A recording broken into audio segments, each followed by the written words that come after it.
Ni hao, seus chinês mentiroso! Tudo bem com vocês? Eu acho que o professor Rock fez esse vídeo só pra mim, que é a grande mentira chinesa. Vamos lá! O exército de censores da internet da China rotineiramente apaga postagens que vão contra as políticas de Xi Jinping, o líder supremo do país. Assim, já vamos ter que parar aqui, porque o que ele tá falando é verdade. Tem censores e os censores, eles realmente apagam posts. Mas não é a política do Xi Jinping, né, gente? Isso já é um processo, né? A gente já falou isso aqui tantas vezes, sabe? A China segue um estilo de sociedade que é diferente. Não é o Xi Jinping que faz uma lei que diz, olha, isso aqui não pode, tá? Pô, mano, sério mesmo? 2025? No entanto, o escopo do que é considerado sensível se expandiu rapidamente nos últimos anos e agora inclui grande parte das discussões sobre até economia. Acadêmicos e comentaristas que tentam debater assuntos econômicos aparentemente simples estão sendo silenciados. Dados que antes estavam prontamente disponíveis estão desaparecendo da esfera pública. Isso não apenas restringe ainda mais a já limitada liberdade das pessoas de expressarem as suas opiniões, mas também prejudica o crescimento ao dificultar investimentos. Tudo isso suscita questões... Vamos lá. Primeiro, ele não dá um dado de nada, né? Ele fala, olha, existem dados que estão sendo censurados, pessoas que estão sendo censuradas. Ele mostra um vídeo de pessoas brancas, não são nem pessoas chinesas. Ele não dá uma informação real que a gente possa verificar. Ele não dá o nome de ninguém que a gente possa verificar. Porque nesse momento, eu não estou dizendo nem que o Rock está faltando com a verdade. Assim, eu só quero que ele fale o seguinte, olha, essa pessoa aqui postou tal coisa e sumiu. E aí, ok, tem um link aí para a gente verificar ou vai ficar só no confia? Questões muito importantes como com base no que a política econômica chinesa é formulada, o que o governo sabe que as pessoas comuns não sabem e quão confiáveis são as informações em que o governo baseia suas decisões. Essas questões não são de hoje, mas estão ficando mais sérias com o tempo. Os dados econômicos oficiais da China sempre tiveram suas falhas. Li Kengyang, o ex-primeiro-ministro, uma vez questionou a precisão deles. Economistas há muito reclamam que o Escritório Nacional de Estatística, o NBS, não fornece detalhes suficientes sobre as suas metodologias. No entanto, os observadores da China costumam presumir que os dados se tornariam gradualmente mais abrangentes e confiáveis. Em vez disso, parece estar ocorrendo o oposto. Ok, de novo, cadê a fonte para a gente verificar? Cadê a fala desse político chinês para a gente verificar? Não tem, né? O Rock não posta um link de nada, né?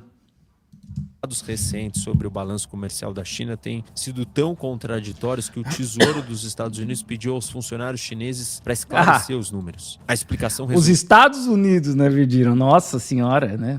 Nossa.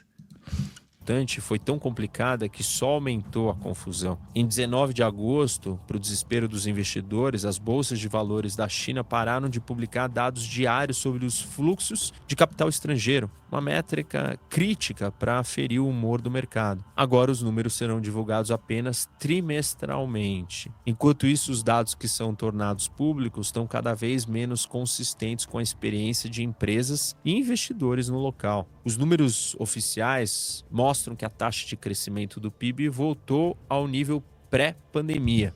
É assim, o Rock ele não tem tempo para pesquisar isso tudo, né? Então esse texto que ele está lendo, com certeza foi alguém que preparou e tal, né? E esse é o problema, porque ele não é um pesquisador de China, ele não é um sinólogo, sinólogo, não sei, você acha que é sinólogo, né? E ele não é especialista em economia chinesa. Então o grande problema para mim aqui é não ter as fontes para a gente ir atrás. É só na base do trust me, bro. Apesar da indústria imobiliária em colapso e do baixo investimento em infraestrutura. Ou seja, parece que os dados oficiais estão cada vez mais descolados da realidade. A contínua distorção das estatísticas oficiais parece ser projetada para esconder notícias que possam envergonhar o governo. Por exemplo, em meados de 2023, um professor da Universidade de Pequim afirmou publicamente que havia 16 milhões de jovens sem emprego e que não apareciam nas estatísticas de desemprego porque tinham parado de procurar trabalho. Se fossem considerados, o professor afirmou, a taxa de subemprego entre os jovens estaria acima de 46%.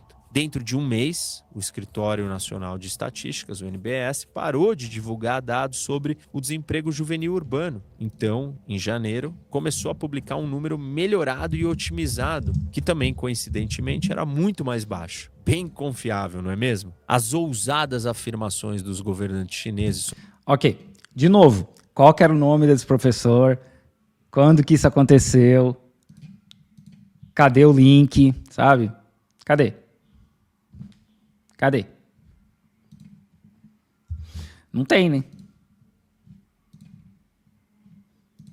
Sobre economia muitas vezes nem são questionadas, pelo menos em público. O governo declarou que ninguém mais vive na pobreza absoluta na China, o tipo de afirmação que naturalmente suscitaria todo tipo de perguntas sobre se os dados são corretos. Sim, e todos esses dados, como o próprio Elias fala, né? O Elias, ele pesquisa a China há décadas. O Elias fala, né, que esses dados foram verificados pelo Banco Mundial, né? Não é um trust me bro, então é bem diferente, né?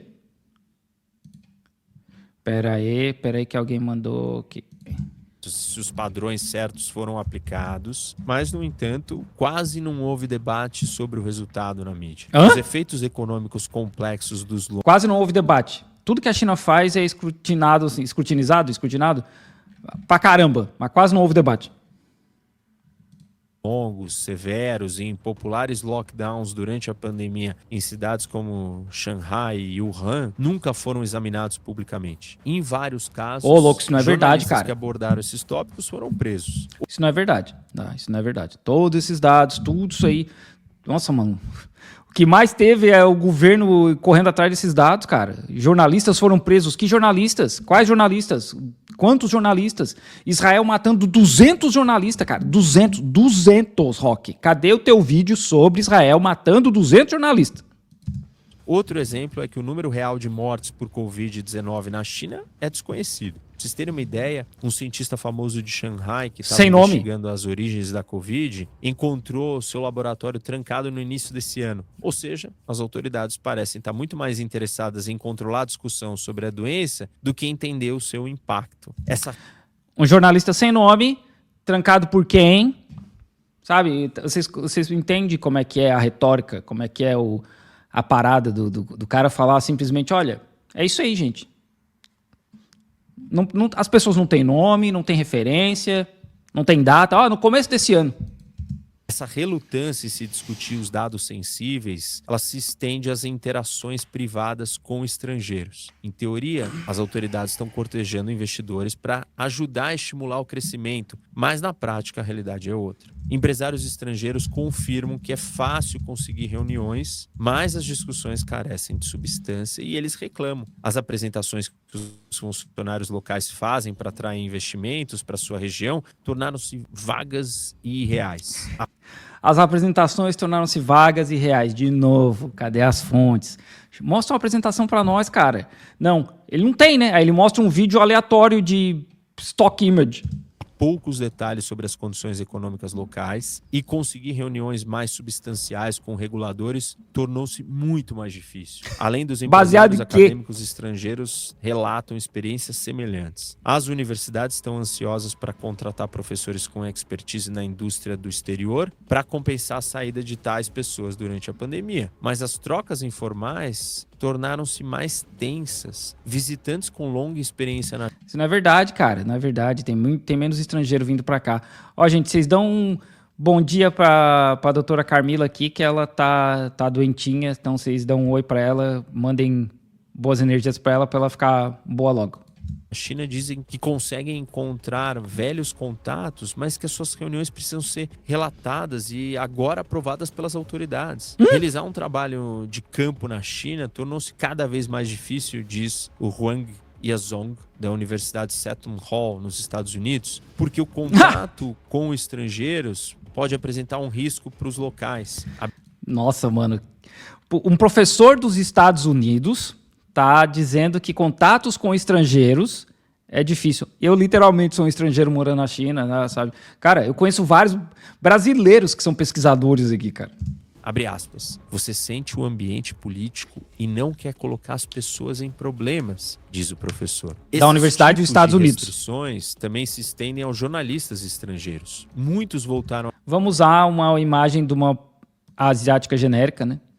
à China depois da pandemia e encontraram suas interações com as empresas sendo rigidamente supervisionadas por burocratas. Um exemplo. Em Hefei, uma cidade industrial no Hefei. interior, grandes empresas chinesas foram instruídas a não falar com a imprensa sem a permissão das autoridades locais. Jornalistas são solicitados a enviar os horários de viagem detalhados, com Normal. os nomes e contatos daqueles que planejam entrevistar. Alguns Isso é normal. Isso é normal, porque é mídia de fora que normalmente mente bastante sobre a China, então a China meio que controla isso aí para saber se os caras estão sendo honestos ou não, né? diplomatas passaram pelo mesmo tratamento. Para aqueles fora do país, obter acesso à informação sobre economia é ainda mais difícil. As autoridades parecem ter solicitado que empresas chinesas que vendem dados corporativos limitem a venda de certas estatísticas a estrangeiros. Por exemplo, uma dessas empresas, Normal também, né? Wind, parou de fornecer informações sobre o gasto online no ano passado para os usuários fora da China. Um banco de dados sobre propriedade corporativa compilado pela Kishasha, uma empresa de inteligência corporativa, não é mais acessível no exterior. A empresa também costuma... Pô, então cadê a grande mentira? Né? Se tu tem dados... É sempre assim, né? Os dados que convêm da China, tá ok.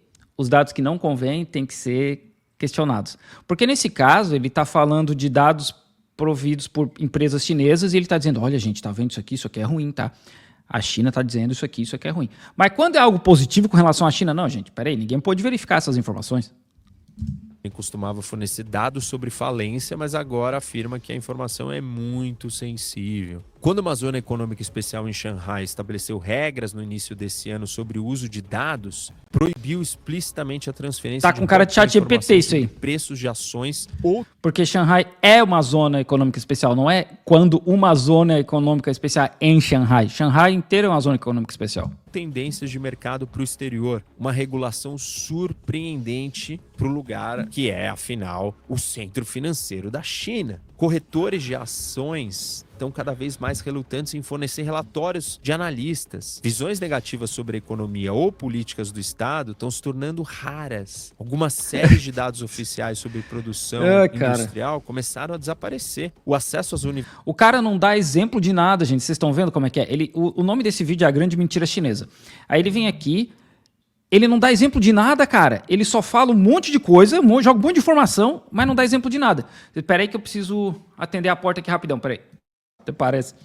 Universidades na China também está se tornando mais restrito, limitando uma das principais maneiras pelas quais estrangeiros e até mesmo chineses aprendiam mais sobre a situação econômica do país. Durante a pandemia, os campos universitários, como a maioria dos espaços públicos, foram fechados. Mas, quando grande parte da China reabriu no início do ano passado, algumas universidades permaneceram fechadas.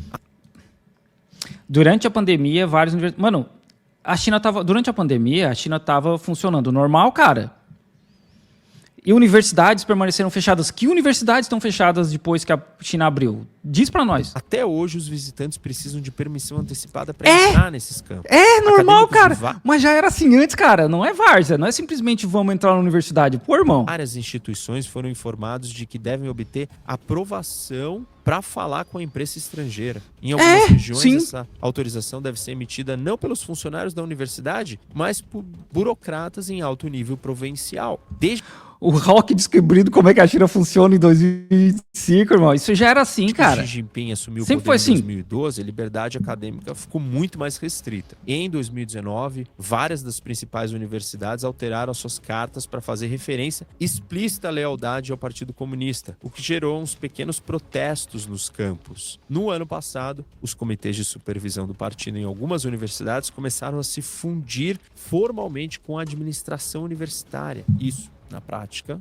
dá ao partido o controle do dia a dia de como as universidades operam. Isso faz parte do que o Xi chamou de educação socialista com características chinesas, que envolve subordinar os imperativos acadêmicos às necessidades do partido. A liberdade acadêmica está em um dos pontos mais baixos desde a Revolução Cultural, um período do fanatismo nas décadas de 1960 e 1970. Muitas pessoas... Como que mede essa liberdade acadêmica? Quem que mede essa liberdade acadêmica? Qual que é a referência? Vocês entendem? Isso aqui chama análise... Eu não sou especialista em análise de discurso, mas vocês entendem o ponto? Olha, a liberdade acadêmica está mais em baixa desde a Revolução Cultural. Baseado em quê? Quem que mediu isso? Qual metodologia?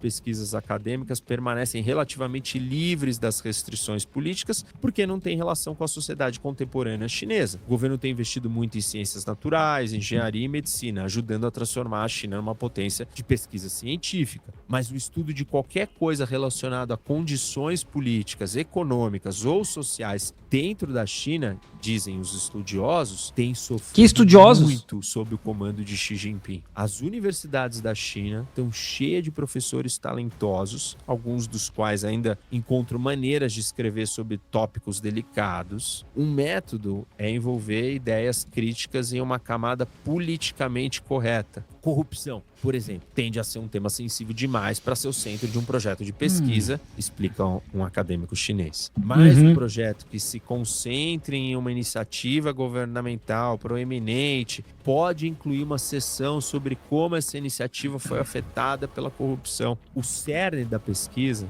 em essência, fica escondido dentro de um ar. Vocês pegam a música dramática? Cara, ele não traz um exemplo de nada. É tudo no confia em mim, sabe? Tudo. Não tem exemplo de nada, cara. Nada. Aí ele fala, olha, teve um projeto aqui de um professor... Artigo mais longo. Aqueles que leem trabalhos acadêmicos, por sua vez, estão acostumados a vasculhar relatórios longos para encontrar essas pequenas pérolas de insight. Tópicos controversos podem ser discutidos desde que omitam qualquer análise das políticas do governo central. Um economista especializado em Taiwan diz que frequentemente escreve artigos que analisam as posturas dos governos taiwaneses e americano, mas simplesmente exclui a maior parte das informações sobre a abordagem da China ao tema em questão. Um especialista de Taiwan, sem nome, eu não vou citar aqui porque, sei lá, né?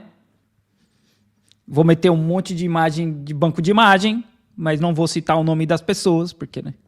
Alguns pesquisadores econômicos conseguiram conduzir pesquisas locais sobre temas controversos, mas não têm intenção de publicá-las agora. 6 minutos ainda. Eles estão guardando suas descobertas na esperança de que chegue o momento em que será seguro publicá-las. Quem está fazendo isso, cara? Olha só, como é que funciona. Ele está dizendo que pesquisadores estão pesquisando sobre assuntos que são polêmicos na China, mas eles não estão publicando porque eles vão guardar para um momento que é mais propício. O rock no Brasil sabe disso. O governo chinês, que controla tudo, que tá... O grande irmão não sabe. Não sabe quem é, não sabe de nada. Mas o rock, que não é especialista em China, tá lá no Brasil, esse cara sabe. Faz sentido para vocês? A estrangulação gradual das informações sobre a economia não é só frustrante para os investidores e economistas estrangeiros. Ela também levanta a mesma questão que fizemos lá no início do vídeo. Com base no que o Xi Jinping e os seus altos funcionários tomam decisões sobre como gerir a economia. A princípio, parece que eles não estão tateando no escuro. A China muito mantém um sistema confidencial para coletar informações da academia, da mídia e de think tanks. Jornalistas, pesquisadores e economistas são convidados a redigir relatórios de referência interna. E esses documentos são comissionados em todos os níveis de governo. Autoridades locais têm acesso a análises produzidas por pesquisadores locais. Acadêmicos confiáveis nas principais universidades e think tanks, por sua vez, produzem relatórios para os líderes mais altos do Partido Comunista em Pequim. Os relatórios podem ser muito mais incisivos do que o material destinado ao público. Um relatório pode, por exemplo, demonstrar que, embora autoridades locais falem com entusiasmo sobre um boom em tecnologias de ponta como inteligência artificial ou robótica, o benefício real dessas indústrias para a economia é lamentavelmente pequeno. Acadêmicos e jornalistas podem levar uma espécie de vida dupla, produzindo tanto relatórios públicos quanto aqueles destinados apenas aos olhos de oficiais. Um repórter da Xinhua, agência de notícias estatal, por exemplo, pode parecer... Isso aqui é AI, maluco. Tá escrito aqui, ó, AI.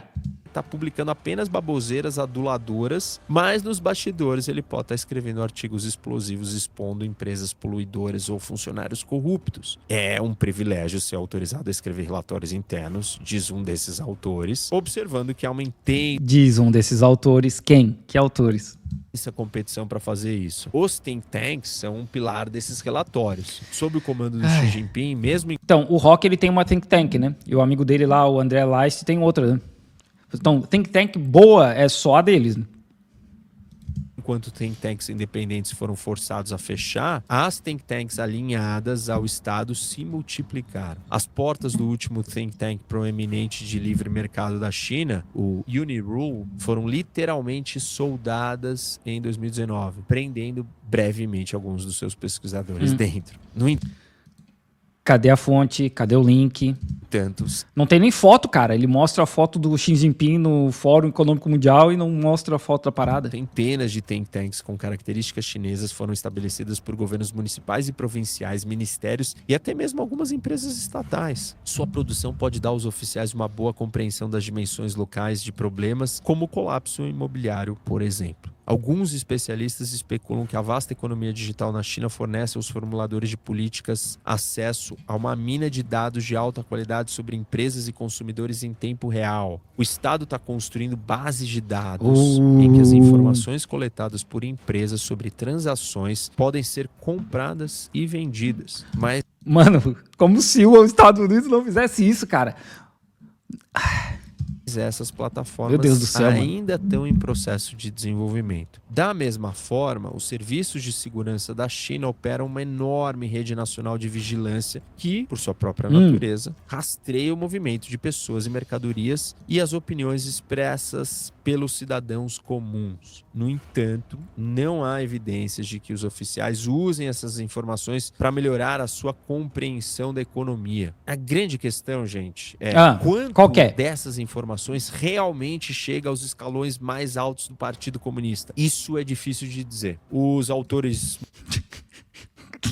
muitas vezes se gabam da influência dos seus relatórios, mas não têm dados confiáveis sobre quem está realmente impactando. Ô, ChatGPT. Um pesquisador diz que é informado se um pesquisador oficial sênior fez uma anotação em um dos seus relatórios, mas não lhe é dito o que a anotação dizia. A proliferação desses tipos de think tanks presumivelmente entrega um número enorme de recomendações a diferentes braços do governo. Mas Bob Chen, presumivelmente, né? Um pesquisador, um professor, um investidor baseado em Shanghai, argumentou recentemente Bob Chen. Quem que é esse cara? Um podcast local chamado Baiguan, que a centralização do poder Tem no link? topo do partido significa que os destinatários não têm mais autoridade para implementar quaisquer reformas que os relatórios possam sugerir. Além disso, parece natural que os relatórios sigilosos também tenham a tendência de elogiar as autoridades. Um pesquisador estatal observa que quanto mais... O cara descobrindo como a China funciona é muito engraçado, cara. Então, Rock, assim, de novo, né? O Rock, ele é um tudólogo, ele não é especialista em China. Mas se ele estudar uma semana sobre a China, ele vai entender que esse processo, né, essa coisa de elogiar superiores e tal, cara, isso já existe há pelo menos uns 3.000 anos, cara. Isso não é o Partido Comunista. É a forma como a sociedade chinesa é desenvolvida. Se tá certo ou não, cabe a eles dizer, né? mais positiva é a sua análise, melhor ela é recebida. Isso fornece para ele um incentivo óbvio para dar uma interpretação otimista dos fatos. Vocês imaginam. Contrário, parece ser verdadeiro. O mesmo pesquisador disse que tinha liberdade para discutir problemas administrativos, também adverte que nunca critica diretamente os decretos políticos vindos do topo. Ou seja, mesmo a existência dessa cadeia de informações ocultas e complexa, ela continua criando resultados e incentivos perversos para o governo chinês. O cara não sabe como a China funciona, irmão. É muito engraçado, cara. Ninguém fora dos mais altos escalões de poder entende exatamente o que o Xi Jinping lê e como ele age com base nessas informações. A formulação das políticas econômicas na China sempre foi um tanto opaca, para dizer o mínimo, mas isso importava menos quando o crescimento era forte e os formuladores das políticas... Infelizmente, ninguém me paga para assistir isso aqui. Porra, eu queria, assim, de verdade, que o governo chinês me pagasse, cara, mas infelizmente. Pareciam pragmáticos. Com o crescimento em declínio e a burocracia se tornando mais ideológica, a escassez de boas informações sobre a situação econômica é muito mais preocupante. Isso pode, eventualmente, se tornar um problema tão grande para os líderes da China quanto é para os observadores externos.